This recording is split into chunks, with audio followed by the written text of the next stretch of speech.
Bien, bueno, seguimos por supuesto compartiendo la tarde, informándonos acerca de nuestro cuerpo, de las señales que nos puede brindar nuestro cuerpo, del corazón, básicamente también, ¿no, Lalo? Así es, cómo nos alerta el corazón o cómo reacciona el corazón ante diferentes estímulos, ¿no? ¿Por qué? Porque científicos de la Universidad de Stanford en Estados Unidos detectaron en un estudio de laboratorio con ratones reacciones que vinculan la aparición de emociones con síntomas corporales y ambientales. Emociones como ¿qué? Como el miedo y la ansiedad, que pueden hacer que el corazón lata más rápido.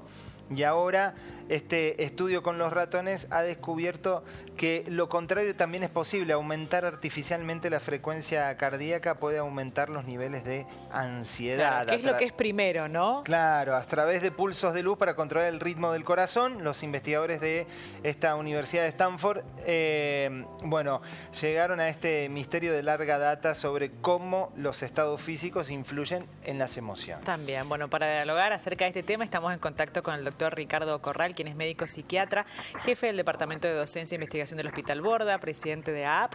Le vamos a dar la bienvenida al doctor Ricardo Corral. ¿Cómo estás, Ricardo? Buenas tardes, bienvenido a Bella Tarde.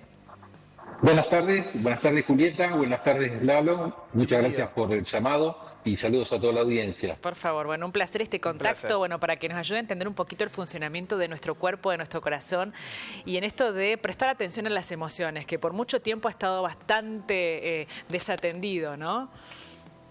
Sí, y además es muy interesante la perspectiva que le dan, porque lo que muestra esta nota que están haciendo ustedes es que la salud es algo integral y que influye, la mente y el cuerpo es una sola cosa, y por eso cuando hablamos de salud tenemos que hablar también de salud mental. Y justamente este tema relacionado con el corazón, que tanto nos preocupa también por el tema de las enfermedades del corazón, está también muy relacionado con la salud mental. Así que todo tiene que ver con todo. Bien. Doctor, ¿qué es lo que define la salud mental? Primero empecemos definiendo esto justamente.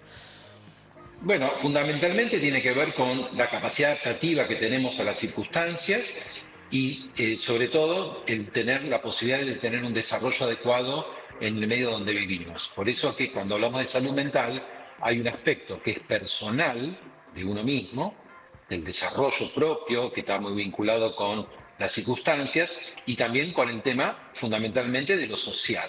Entonces, cuando hay una situación social que nos influye negativamente, eso es algo que va en contra del equilibrio que nos lleva a la mente para plantear una cuestión de salud mental. Hay un componente personal y un componente social.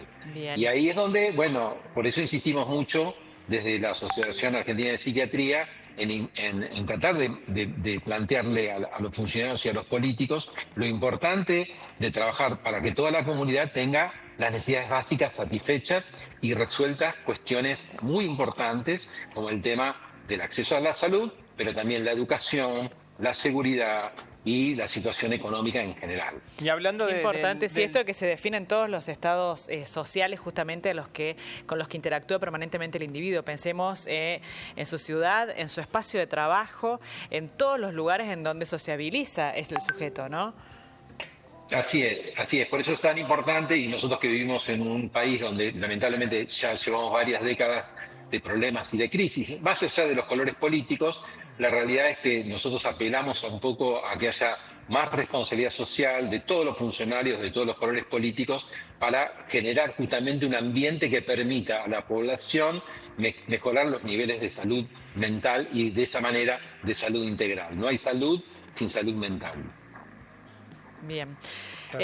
Mientras lo escuchaba, doctor, pensaba en cómo ir, bueno, justamente manejando esas situaciones cuando vivimos en un entorno que es cada vez, bueno, más traumático, si se quiere, ¿no? Con las cuestiones de seguridad, con problemas económicos, con la imposibilidad de proyectar, bueno, con tantas situaciones que afectan, ¿no? Justamente ese medio que debería ser lo más sano posible para que la persona pueda crecer, proyectarse, ¿no?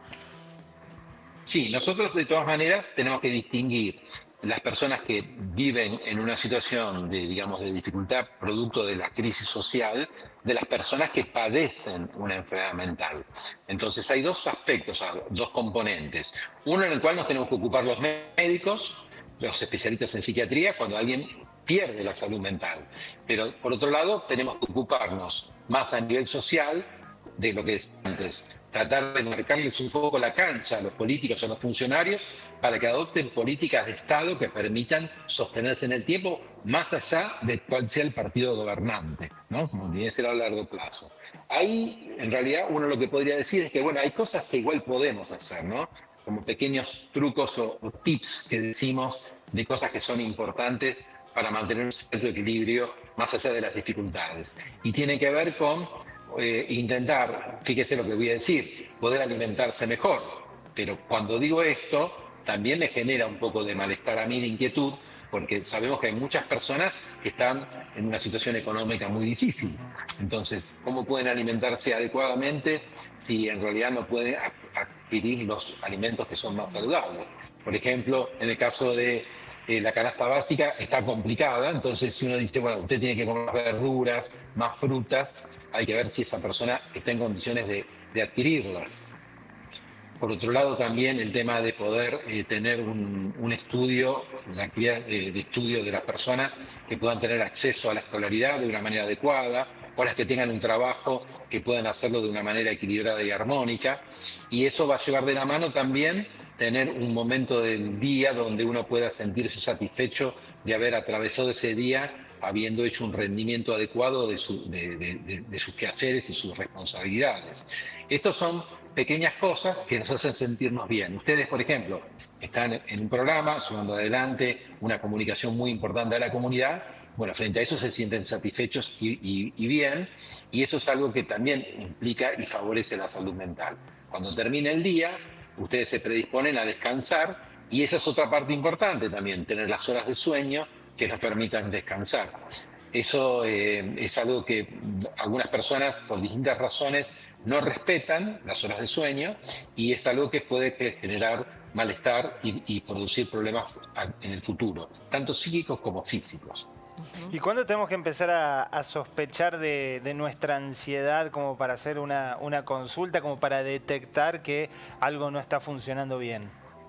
Bueno, eso es una muy buena pregunta y es algo bien práctico para los oyentes que nos escuchan, relacionado con, bueno, ¿cuándo esa ansiedad no es una ansiedad natural y normal que todos podemos tener? Todos tenemos momentos donde podemos estar ansiosos frente a las circunstancias. El punto de inflexión donde nos dice, bueno, acá está pasando algo, es cuando esa ansiedad nos genera mucho malestar, o genera mucho malestar a nuestro alrededor, es decir, a nuestros seres queridos, o nos perturba en la vida cotidiana, tanto sea, por ejemplo, en el estudio como en el trabajo. Los chicos que estudian, por ejemplo, y que tienen mucha ansiedad, esa ansiedad les puede dificultar tener un buen rendimiento académico. Entonces es el momento de decir, bueno, esta ansiedad ya no es normal y me está perturbando.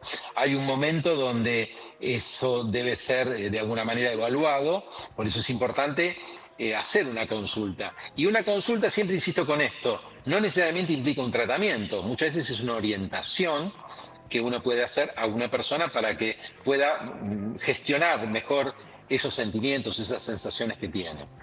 Bien, bueno, la consulta sería con un psiquiatra, con un psicólogo, con un neurólogo.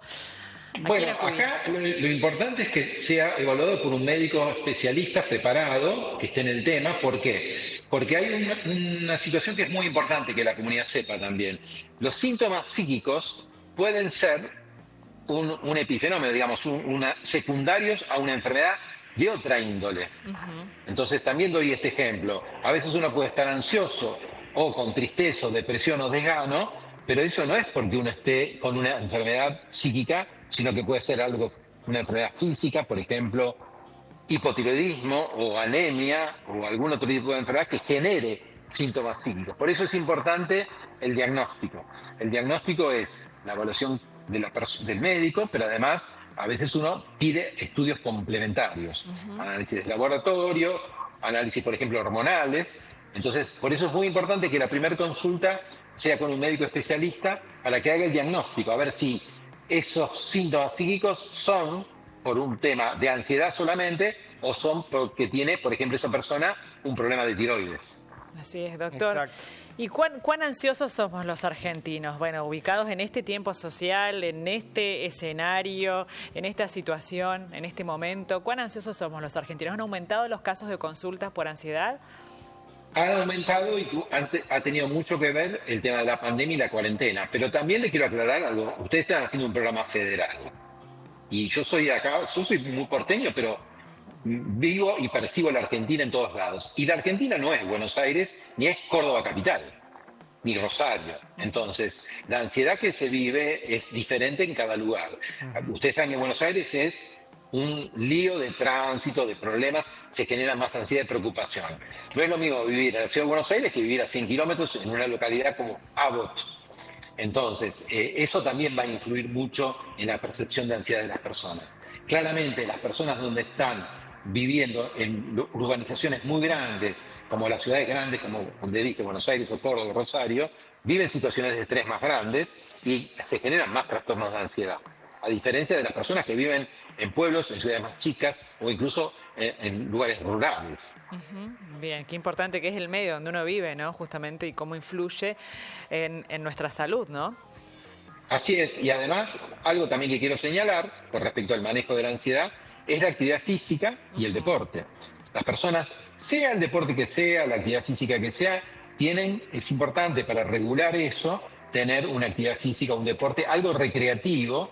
Por ejemplo, hablando de esto de lo rural, el hecho de estar en el verde, de poder ver una vez por semana, salir al verde, ir al campo, a la montaña o al mar, a donde sea, donde uno tenga mano, eso es algo muy importante que nos ayuda a regularnos mejor.